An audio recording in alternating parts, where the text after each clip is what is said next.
Hello, everyone. Thank you so much for joining me for WLBT Plus. My name is Kara Shirley, and I'm your digital news desk host here on this Wednesday. It is Wednesday, right? Yes, Wednesday, August the 14th. Thank you so much for tuning in and joining me, whether you're watching on our app or on our website. We do appreciate you doing that. You can also tune in on our YouTube channel or some of our other social media pages, and you can, what we call, join the conversation there. You can be a part of the newscast if you have questions or comments or anything like that of any of the stories that we bring to you. That's the place you want to go. Our YouTube or some of our other social media channels that you can check that out on. But yeah, make sure you leave those comments. Let me know where you're watching from and what your thoughts are on some of the news stories that we bring you today. We do have some breaking news out of Jackson today. Earlier this morning, actually, there was a press conference held by the Jxn City Council. And during this press conference, they let everyone know that Councilwoman Angelique Lee has resigned effective immediately. So what we're going to do first, I'm going to play for you the press conference so you can hear exactly what was said. And the person that is speaking here is Ward 7 Councilwoman Virgie Lindsay. So we're going to take you straight to that. Here we go. Well, I'm very. Good morning, everyone. Councilwoman Angelique Lee of Ward 2 has provided me and the members of the City Council her written resignation effective immediately. As President of the City Council, it is with a heavy heart that I have accepted her resignation. Under these unfortunate circumstances, the Ward 2 seat is now vacant. My intent today is to reassure the people of the City of Jackson that the urgent legislative affairs of the city will continue uninterrupted. I know our citizens to be resilient, resourceful, and generous. We are no strangers to challenge. Here are the next steps. Because this unexpired term in Ward 2 is greater than 6 months, the City Council is required under Mississippi law to meet within the next 10 days and order a special election, which must take place on a date between 30 and 45 days from the date of our meeting. If you have any additional questions, I encourage you to please contact the City Clerk's office at 601-960-1035. Thank you. So that was the entirety of the press conference. It was very short and sweet, straight to the point there. But what we found out was that Ward 2 Councilwoman Angelique Lee did turn in her resignation effective immediately. She was not there at the press conference, but they did have a copy of her resignation letter there. We're going to hear some more from Virgie Lindsay as well as Aaron Banks in a little bit. But we also have some other breaking news that we learned this morning. We actually have video of it here. And this is of Angelique Lee going into federal court. So here we have the video of that. You can see she is going in with who we are assuming is an attorney. We do not have a confirmation of that just yet, but this is the video of her. Now, do we know why she's going in federal court? We do not. But all we know at this moment is that Angelique Lee was seen going into federal court just hours, barely over an hour after her resignation was announced. So that is what we know right now. We are continuing to look to see if we can get more information as to why she was going into federal court, what is the reason behind it, who that was with her, and all of that information. And we are definitely going to be giving that information to you as soon as we get it in here. Make sure you download the First Alert, the WLBT News app, so that you can get those breaking news notifications. So looking here at our comment section, you guys have a lot of thoughts here. Let's see, Jane Tucker is saying the information is on Pacer conspiracy to commit bribery, but I'm believing you probably mean bribery, and gave us a name for an attorney. We'll check into that. Thank you so much. Appreciate you guys tuning in. Now, let's go ahead and hear again from Ward Councilwoman Virgie Lindsay on her thoughts on the resignation that was turned in. Well, I'm very sad, as I stated earlier today, that, we've worked closely together since 2020. She's served as vice president of the council 3 years. She's been an amazing leader with the council and has served as chair of several committees. And so it's definitely going to be a void, but we will set a date in a special city council meeting Monday afternoon for a new election. And my hope is that we will get a stellar new Ward 2 council person. Well, I'm very So as she just said, they're going to be in their regular scheduled council meeting on Monday, setting that date for real or new election for a new Ward 2 council person.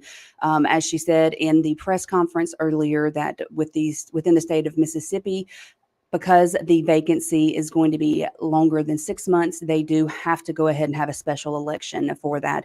And there is a certain amount of time that the date for the election has to be set and the election actually has to happen.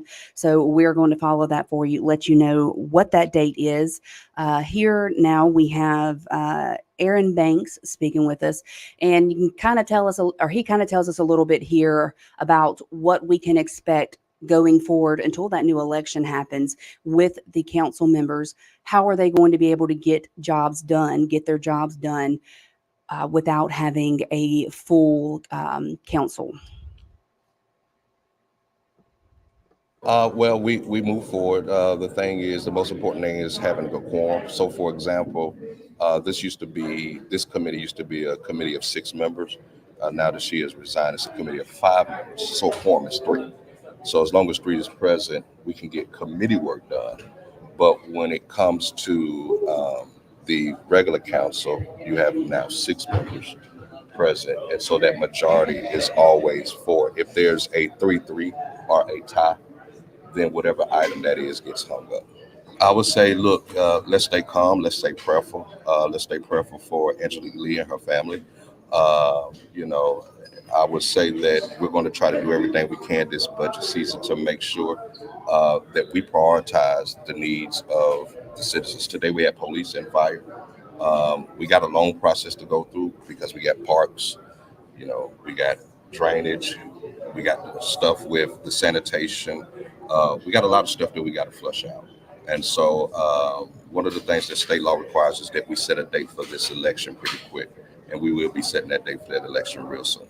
Well, we So as I said, they've got jobs to do, and there are modes for them to be able to do their job. There is enough of them to promote or constitute a quorum, so they will be able to make certain decisions and everything with that. But we are going to get that the date of the election. Let's see, we were told they have to have the special election scheduled within 10 days, and the election must be held within 30 to 45 days of that date. So also, the mayor actually released a statement as well. We have that here for you. So here is what the mayor had to say. He said, "Today I was informed of the resignation of Councilwoman Angelique Lee from the Jxn City Council. While I am saddened to see her step down, I fully respect her decision and support her in future endeavors. On behalf of the entire city, I want to express my deep gratitude for her service and dedication. We will miss her leadership on the council, but we know she will continue to be a passionate advocate for our community in other ways." Again, that was the mayor of Jxn. Now, you may remember earlier in the year, we told you about the councilwoman had to have her wages garnished for some campaign fees and costs. So we told you about that. That happened. We also told you about her getting pulled over for a DUI for driving under the influence of marijuana. And she also took a non-education program, so that charge isn't going to stay on her record. But we did report that to you. Again, what we know today is that she has resigned. There was no definite reason given for her resignation. We know that that resignation was an immediate resignation. And then what we also know is that we have video, which is showing you right here, video of her going into federal court today. We do not know why she is at federal court. We don't know what she was going there for, but we just have this information knowing that she was arriving to federal court, going into federal court less than 2 hours after her resignation was announced. We're continue to follow it. We're going to give you all the information as it comes into us. Again, download the Wlbt News app so that you can get those notifications on breaking news. And you can also watch all of our newscasts there on our app. You can watch it live. You can watch it on demand if you don't catch it live. Lots of stuff there. So we're going to go on to some additional news that happened here in Jackson and around Mississippi. So many of you are fully aware of the officer that lost his life down in Summit last Thursday, actually. Troy Floyd is the officer's name. Well, his funeral was held yesterday, and you can see that procession here. Let me just let you watch that for a second.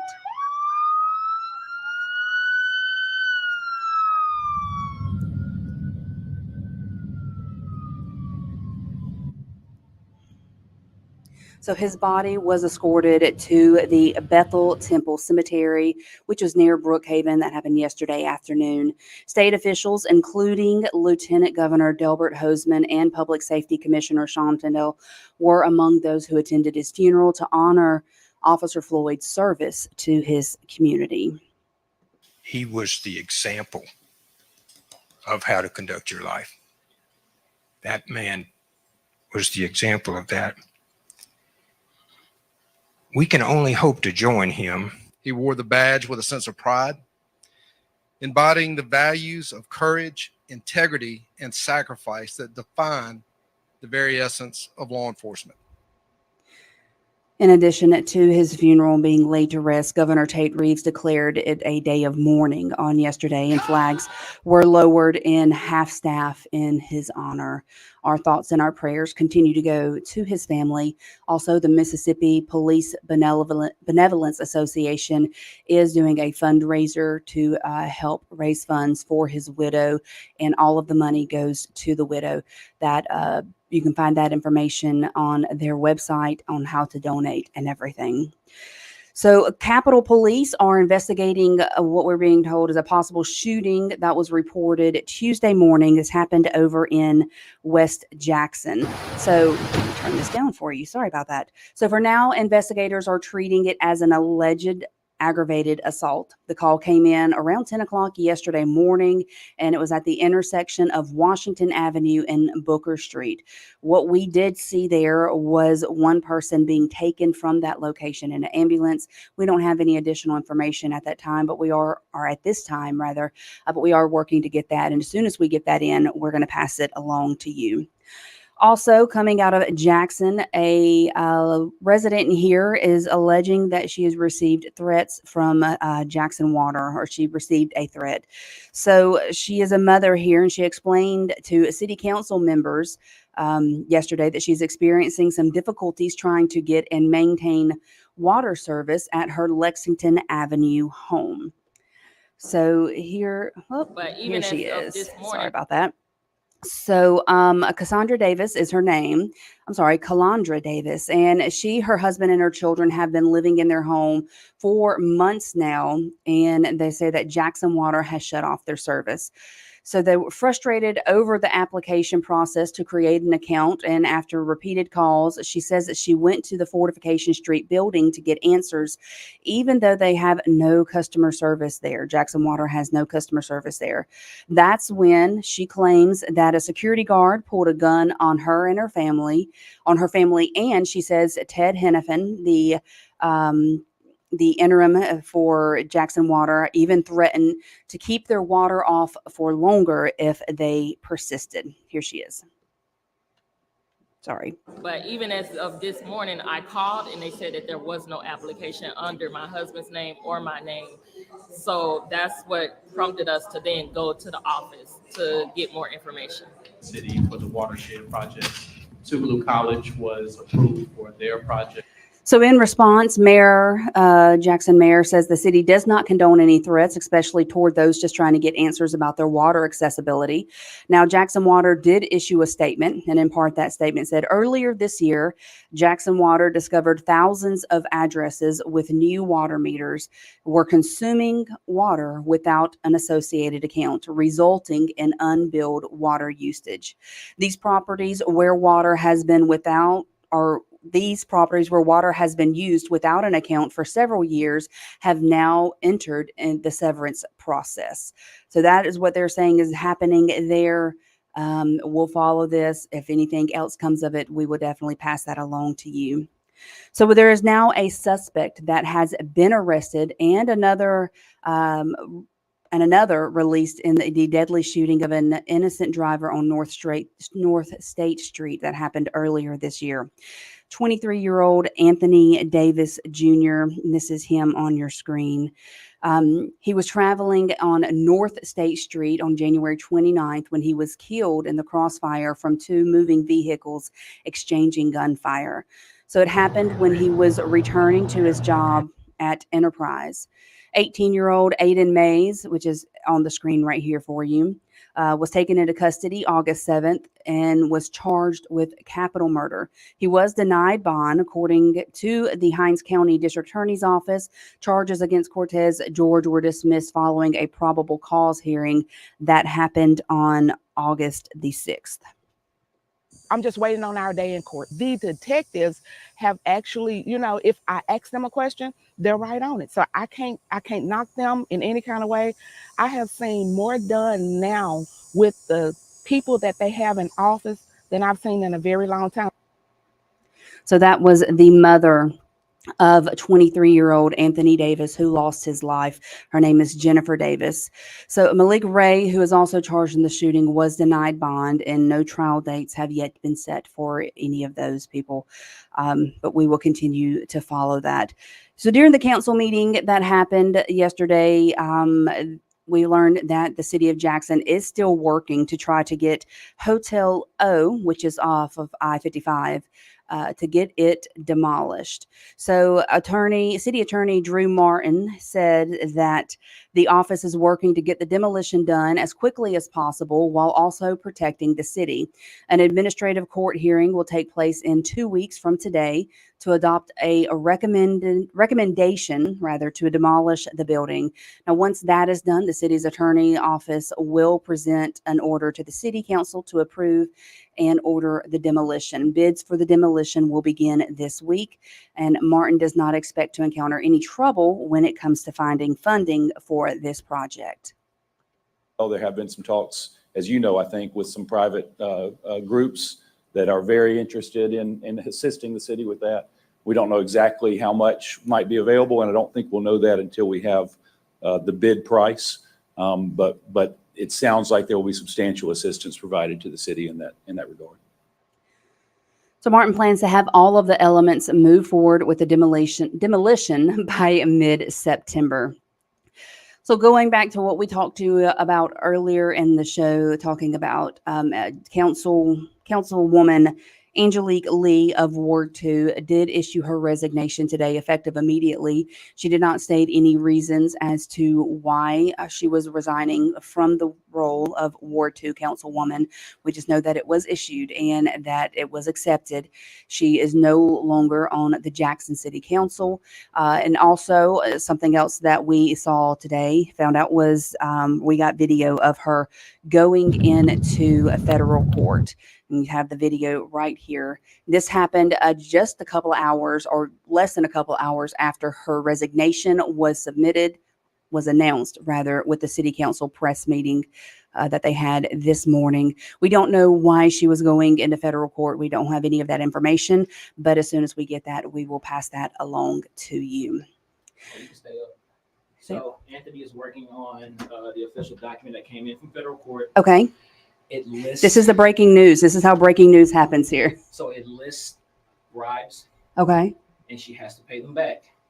But it's not saying that she pled guilty or anything like that. So we're still working on a little bit of that information. Okay. Everyone should stay tuned to wlbt.com. Mhm. They should be getting a push alert soon of the official document inside that web story. Okay, so if you didn't hear, this is Keith. He is our operations manager there, and what we just found out was that documentation did come from federal court, and we do have that. It listed bribes on there that she will have to pay back, but it did not say that she pled guilty to any of that. We are working to get this information into story form for you. Make sure you have the WLBT News app downloaded so that you can receive that push alert for when that comes through. And you will find out exactly what happened with that, and we will be able to pass it along there to you. And of course, while I'm here, I'm going to continue to pay attention and watch for that too, so I can give you guys that information.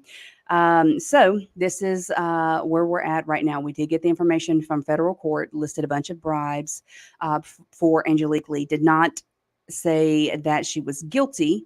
She did not plead guilty, but these are bribes that she has to pay back. As soon as we find out exactly what those are, we will pass that information along to you. Again, download the WLBT News app so that you can get the info as soon as it comes out.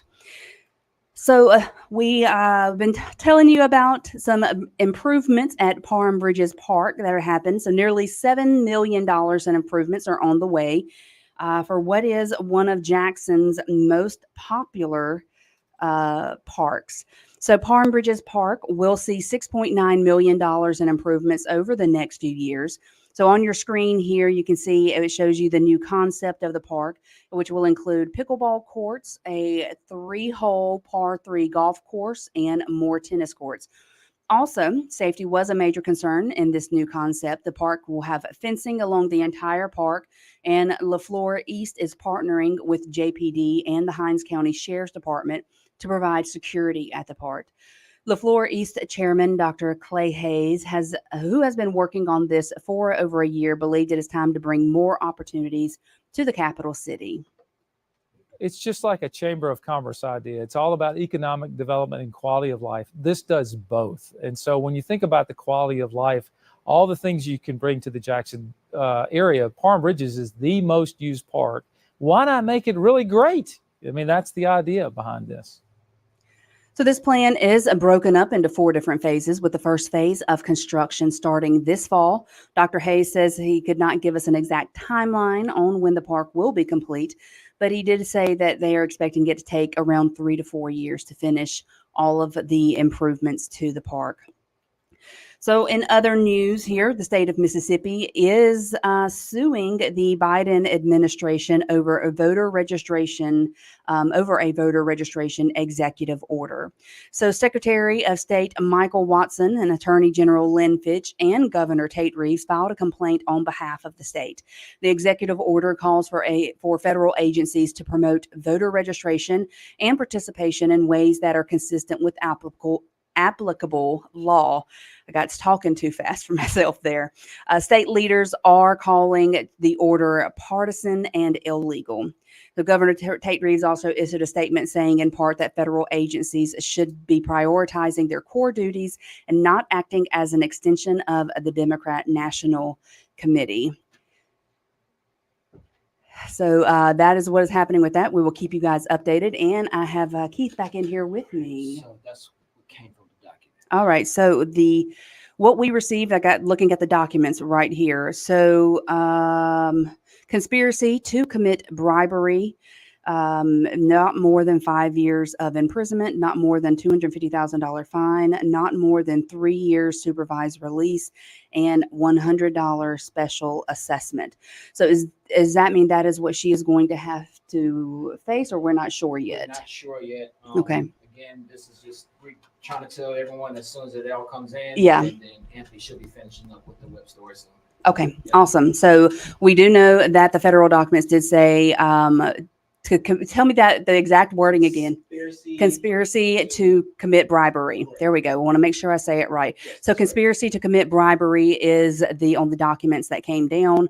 We are working to see if we can find out exactly what those conspiracies are, the briberies are, things such as that. If we get that information, we'll pass it along to you. Thank you guys so much for sticking with us. You get to see kind of how breaking news works here at WLBT. As soon as we get it in, try to push it out to you guys any way that we can. So going back to some other news, some actually kind of a nice news that happened for the State Fire Academy. They're getting more than $400,000 to help enhance training for firefighters and other first responders. So the Assistance to Firefighters grant is coming through FEMA. Part of the $439,000 will also be used to buy 51 self-contained breathing apparatus units, which firefighters often use when they enter a smoke-filled building. State Fire Marshal Mike Cheney says that he is grateful for the grant because it will help keep the Fire Academy's equipment up to date and properly maintained. Congratulations to the State Fire Academy for receiving that grant. So over in Jasper County, there is an elevated risk of fire. So we know this has been really dry. We have not had any documented rain for the entire month of August. And considering we are 14 days, pretty much halfway through the month of August, that's pretty long to go without any rain, especially when you have the heat conditions that we have had here over the past few weeks. It's summertime in Mississippi. What we don't want to see is the drought that we had last year. We don't want to get to that point. There are some chances of rain coming, but they're very small. We need rain so that our drought conditions don't worsen. Right now in the state of Mississippi, the only county that is under a burn ban is Adams County, but they are saying that Jasper County does have an elevated fire risk. And that is because of the lack of rain. Those flames with any fires can spread quickly and cause damage if they're not quickly contained. And that's exactly what happened over in Jasper County, where multiple buildings were damaged by fire. A home was damaged, a nearby auction business was destroyed, kitchen appliances, tires, washers, dryers were left charred at Heidelberg auction. The fire went from the tire shop and burned all of my trailer. I feel bad because I done lost everything. So sad.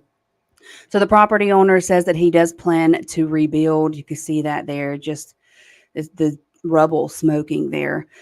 Even though this is the second time in 15 years that the auction building has been damaged by fire, he does plan to rebuild. I hate that for them, but even though we're not under a burn ban, we've got to be make sure we pay attention to anything. You know, it's not a good idea right now, especially if we're looking at half a month with zero rain. Probably not a good idea to do any kind of burning, even though we're not under a burn ban. You want to be smart if you're outside and you are trying to burn or thinking that you want to do it. Maybe wait. Do it later. Save it. It's okay. So, you know, you are asked to not do any burning of leaves or trash or anything like that. Even though we're not under that burn ban, just try to play it safe instead of sorry. So, as we are waiting for another tropical storm to, or it's bearing down rather on U.S. territories, FEMA, unfortunately, is saying that its disaster fund has actually run out of money, and that is never a good thing. So the agency administrator says for now, FEMA will only provide money for immediate needs. She's hoping that Congress will help pass a $9 billion supplemental request to help restore funding for its disaster fund. But Congress is in recess right now through the end of August, and it's unclear when the House and Senate will take up the funding request. So looking to see, did we get any additional updates regarding, here we go. I have it here. Let me pull this up for you. All right. So she is facing a federal I'm sorry, let me tell you who I'm talking about. I apologize. Former Councilwoman Angelique Lee, who turned in her resignation effective immediately. That resignation was announced this morning in a press conference done by the Jxn City Council. And I did not state why the press conference or why the resignation was put in. We were just told that it was, and that it was accepted, and it was an effective immediately resignation. Then within 2 hours of that resignation being announced in that press conference, we were able to catch, I say the word catch, but we saw Angelique Lee going into federal court with presumed to be an attorney. And this is the video right here of her going into federal court. Again, at this time, we didn't know what she was going in for, did not know if either one of these situations were related. We just knew that it happened within 2 hours of her resignation being announced. Well, now we have gotten the information from the federal documents, and it says that she is facing federal bribery charges, which was just made public after she resigned, just hours after she resigned. So around lunchtime today, she was seen walking into the Thad Cochran Federal Courthouse, where she was set to answer for her involvement in a scheme to accept bribes in exchange for her support for a downtown Jxn development. The court appearance came just hours after she submitted her resignation to Council President Virgie Lindsay. She was in her first full term, Angelique Lee was. So according to the court documents, she accepted more than $13,000 in cash and thousands of more in luxury items she purchased using a credit card from an FBI source posing as a developer. She faces one charge of conspiracy to commit bribery, which carries up to 5 years in prison and a fine of $250,000. So according to the filings, as Councilwoman, Lee accepted more than $5,000 in bribes in exchange for her support of a real estate development in downtown Jxn and for the closure of a road related to the same project. The 5-page document stated that the individuals offering the bribe included 2 confidential sources posing as real estate developers from Nashville, both of whom were employed by the FBI. CJ LeMaster, our reporter CJ LeMaster, did a story not that long ago where he spoke with a couple council members. And let's see, he spoke with, it was Ashby Foote, who is over Ward 1, and Vernon Hartley over Ward 5. He spoke with them not too long after the DA Jody Owens, after some of his businesses were raided by the FBI. Now, not saying that his business is being raided by the FBI connect to this. All right. This is just a timeline for you of when this happened. So when he spoke with Council Member Foote and Council Member Hartley, they both told him about sitting down with people who were claimed to be real estate developers wanting to bring stuff here into Jxn. And that those meetings were facilitated and set up by Jody Owens, the DA. So that's when I say that to you, I bring that to your remembrance. So when you hear this, that she was sitting down and accepted bribes from people posing as real estate developers from Nashville who were actually FBI agents. What I'm going to do is I'm going to put a link to the story of that CJ did on this a while back in the comments section of this this newscast on Facebook and on YouTube, so that you can go back and read that story that CJ put out a while back. So the payments that were made to Angelique Lee include a $10,000 electronic transfer from the FBI sources to pay off a portion of Lee's campaign debt, which some of her campaign debt actually came through a garnishment for her wages as a councilwoman. So $10,000 of it was to pay off her campaign debt, a $3,000 cash payment of March 27th on this year, and a $6,000 in credit card charges made at a luxury retail store in the city of Jxn.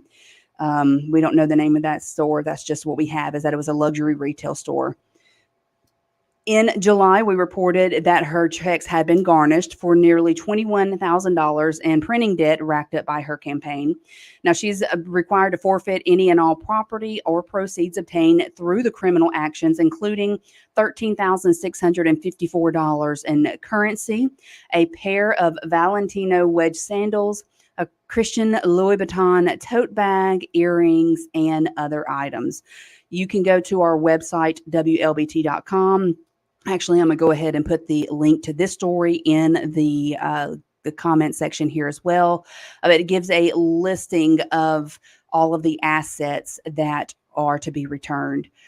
So that is what is happening today here in the great city of Jackson. And it is a great city of Jackson. There's bad apples and everywhere, so we can't say that this is just a Jackson thing. All right.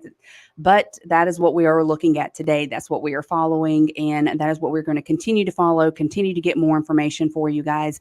I know at 2:30 today, Councilman Stokes is going to be doing a press conference. We will be there to get that information and pass that along to you as well. I appreciate you guys tuning in very much. Thank you so much. I'll be back again tomorrow at 1, maybe back later on today. If we get any more breaking news, we will definitely pass that along to you. Stay tuned in. Download the WLBT News app so that you can get those notifications as soon as that breaking news comes out. Thank you guys for tuning in. I see all of your comments. Y'all are blowing up the comment section there. Thank you so much for that. You guys have a great day, and I will see you later. Bye.